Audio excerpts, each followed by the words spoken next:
Ассаламу алейкум ва рахматуллахи ва баракатуху. Я попытаюсь начать этот диалог с весьма показательного видео, которое следует сначала посмотреть, а потом продолжим.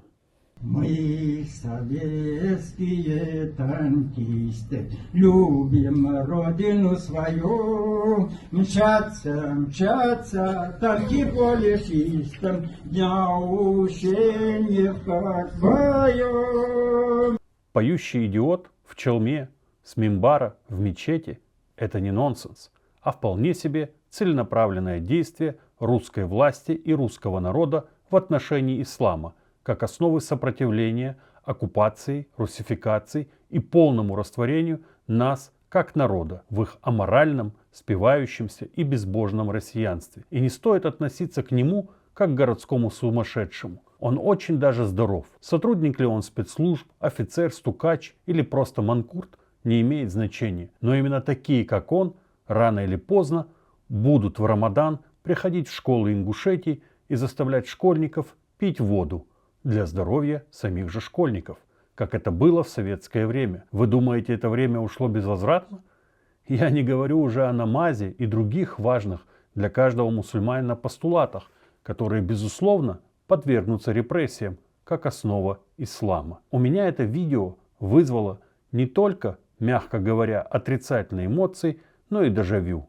Я очень четко осознал, куда в очередной раз нас тащат русские, какой им нужен ислам, какими они видят мусульман, потому что я все это видел. Я жил в то время, когда первая мечеть открылась через 70 лет коммунизма в Назране. Подростком я видел радость от этого события у всех, кто там был.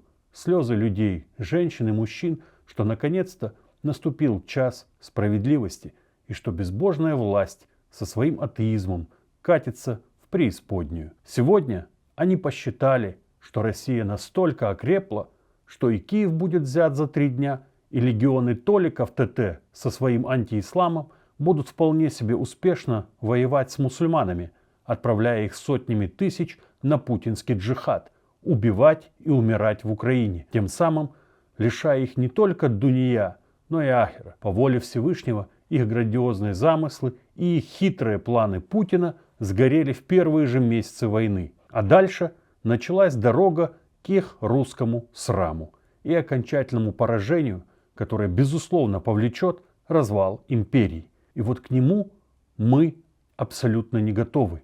На данный момент, да и в перспективном будущем тоже, потому что русская авось крепко вошло в наш разум. Мы так же, как и они, думаем, что нас пронесет, ничего не будет, а куда все может деться. Если бы ингуши думали так же в старину, то могу поклясться, что сегодня галгай, как наций, не существовали бы. Ингуш 19, 18 и даже начала 20 века был гораздо автономней, самостоятельней и абсолютно независим от империи, которая только мешала ему жить в достатке, мирно и спокойно на своей земле. А ингуш 21 века со всеми социалками, пенсиями, компенсациями и госслужбой, где ничего не надо делать, с коррупцией, пронизавшей все и вся, технической отсталостью, отсутствием сельского хозяйства и промышленности, покупает в долг хлеб, будучи в крайнем затруднительном положении. Но я уверен, что все эти проблемы имеют решение. В первую очередь, выход из состава России. Потому что, оставаясь частью неэффективной во всех отношениях системы, мы не можем быть иными, чем они. Все сказки о том, что если ингуши будут хорошо учиться, делать зарядку по утрам и знать Пушкина наизусть, то что-то для нас и у нас изменится. С Россией нет. С Россией у нас нет будущего.